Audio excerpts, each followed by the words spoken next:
हाय, आपके साथ मैं हूँ Surabhi Sharma. India TV YouTube channel subscribe करिए, बेल आइकन दबाएं। अगली खबर भी मुंबई से ही है। 100 घंटे हो चुके हैं, करीब 1000 सीसीटीवी कैमरे चेक किए जा चुके हैं। एंटीलिया के एक गार्ड समेत 30 लोगों से पूछताछ भी की जा चुकी है, लेकिन अभी तक ये पता नहीं चला है कि अंबानी के घर के बाहर विस्फोटक किसने रखा। मुंबई से नासिक के बीच 20 से ज्यादा इलाकों में उन लोगों का पता लगाया जा रहा है जिनके पास सफेद इनोवा कार है। वहीं अब जैश-उल हिंद नाम के एक संगठन से जो धमकी आई थी, उसे काउंटर करने के लिए भी जैश-उल हिंद नाम के ही संगठन के नए पोस्टर्स ने जांच को और उलझा दिया है। 5 दिन बाद एंटीलिया के बाहर मिले विस्फोटक को लेकर नया और बहुत ही सनसनीखेज ट्विस्ट आ गया है। ये ट्विस्ट विस्फोटक रखने को लेकर नहीं, बल्कि विस्फोटक ना रखने के दावे को लेकर है। मुंबई पुलिस ने जैश-उल हिंद का एक लेटर शेयर किया, जिसमें इस संगठन ने लिखा कि उसका मुकेश अंबानी के घर एंटीलिया के बाहर विस्फोटक रखे जाने से कोई लेना देना नहीं है। जबकि एक दिन पहले ही जैश-उल-हिंद के नाम से ही एक टेलीग्राम मैसेज वायरल हुआ था, जिसमें अंबानी परिवार को न सिर्फ धमकी दी गई थी, बल्कि फिरौती भी मांगी गई थी। अब जैश-उल-हिंद का जो लेटर पुलिस ने मीडिया से शेयर किया है, उसमें लिखा है, हमारी लड़ाई बीजेपी और आरएसएस के फांसीवाद से है। अंबानी को हमसे कोई खतरा नहीं।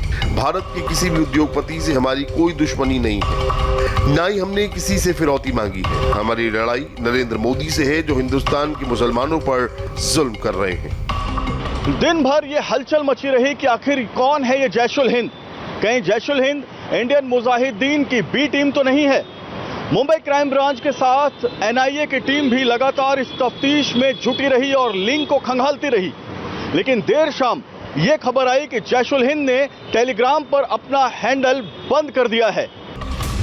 पुलिस ने जैश-उल-हिंद का जो लेटर शेयर किया है, उसमें लिखा है कि टेलीग्राम पर पहले जो पोस्ट आई थी, उससे जैश-उल-हिंद का कोई लेना देना नहीं है और इस नकली पोस्टर के पीछे भारतीय खुफिया एजेंसियां हैं। आखिरी में लिखा है कि हमारी लड़ाई पैसे के लिए नहीं, शरिया के लिए है। हम धर्मनिरपेक्ष लोकतंत्र के खिलाफ लड़ रहे हैं, ना कि अंबानी के खिलाफ। एंटीलिया के बाहर विस्फोटक रखे जाने के पीछे फर्जी वाला जैश-उल-हिंद हो या असली वाला, एक सवाल है जो दोनों के पोस्टर पर उठता है। दोनों के ही पोस्टर के ऊपर अरबी का शब्द बिस्मिल्लाहिर्रहमानिर्रहीम भी अंग्रेजी में लिखा है, लेकिन उसे पढ़े तो उच्चारण गलत कहा जाएगा। इसके मायने है कि अगर ये सभी पोस्टर और आतंकी धमकी अगर नकली है, तो मुंबई पुलिस से कोई बहुत जबरदस्त फिरकी ले रहा है।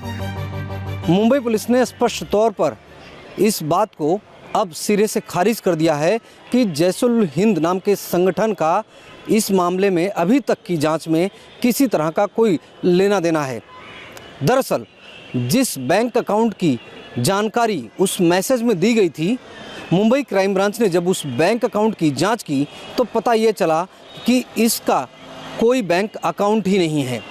लेकिन जैश-उल-हिंद का नाम आने के बाद इसे ना चाहकर भी गंभीरता से लेने की जरूरत है। जैश-उल-हिंद का नाम पहली बार दिल्ली में इजरायली दूतावास के बाहर हुए छोटे से धमाके को लेकर सामने आया था। 29 जनवरी को हुआ ये ब्लास्ट इंटरनेशनल हेडलाइन बन गया था। इजराइल से लेकर गल्फ और अमेरिका से लेकर यूरोप तक इस ब्लास्ट पर बात हुई। अब 25 फरवरी करीब 1 महीने बाद मुंबई में अंबानी के घर के बाहर मिला विस्फोटक मीडिया की सबसे बड़ी न्यूज बन गया है, क्योंकि इसमें भी जैश-उल-हिंद का नाम आया है। इसी वजह से एंटीलिया के आसपास इस वक्त सिक्योरिटी बहुत हाई कर दी गई है। एंटीलिया की तरफ जाने वाले हर रास्ते पर पुलिस और खुफिया एजेंसियों की नजर है। इस तरफ आ रही एक एक गाड़ी और व्यक्ति पर नजर रखी जा रही है। वहीं एंटीलिया के आसपास सभी रास्तों पर से मुलुंड टोल नाके के आगे निकलने वाले सभी रास्ते, जहां भी सीसीटीवी कैमरे लगे हुए हैं, उनको भी चेक किया जा रहा है, ताकि स्कॉर्पियो और इनोवा को लेकर और लिंक मिल सके।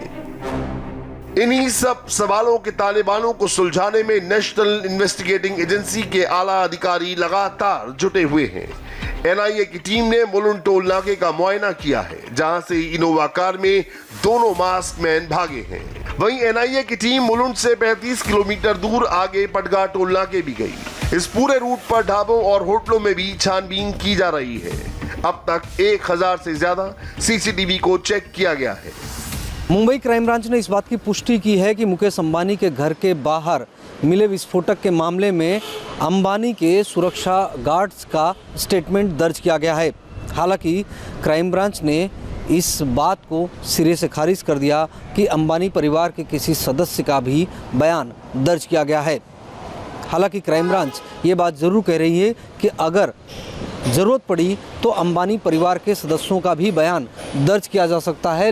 स्कॉर्पियो में विस्फोटक रखने के बाद वो व्यक्ति जिस इनोवा कार से भागा है उसकी तलाश गुजरात और मध्य प्रदेश बॉर्डर तक की जा रही है। इन दोनों राज्यों की तरफ जाने वाला रूट भी समझिए।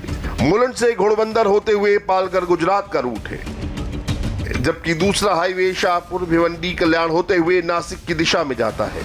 इसीलिए पुलिस की नजर अब इन दोनों रूट्स पर है, जो आसान काम नहीं है।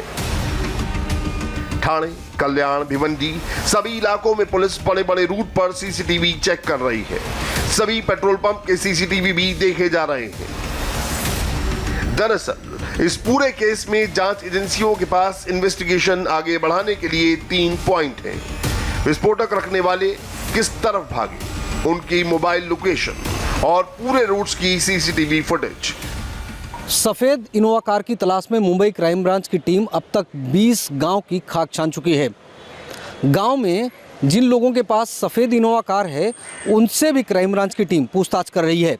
क्राइम ब्रांच ने मुंबई से लेकर ठाणे, पालघर, भिवंडी, नासिक तक हर एक जगह के सीसीटीवी फुटेज को भी खंगाला। यहाँ तक कि पेट्रोल पंप और गैरेज मालिकों से भी पूछताछ की, लेकिन अभी तक इस मामले में क्राइम ब्रांच को कोई बड़ी लीड नहीं मिली है। कुल मिलाकर इनोवा कार पर इस वक्त मुंबई पुलिस का पूरा फोकस है। वहीं इस केस में जिस स्कॉर्पियो से जिलेटिन की छड़ें बरामद हुई थी उसकी फॉरेंसिक जांच भी की जा रही है। इस पूरे मामले में अब सीधे गृह मंत्रालय की नजर है, क्योंकि मामला बहुत हाई प्रोफाइल है। हाय, आई एम सुरभि शर्मा। खबरों से अपडेट रहने के लिए India TV YouTube channel subscribe करिए, साथ में बेल आइकन जरूर दबाएं। जुड़े रहें इंडिया टीवी के साथ।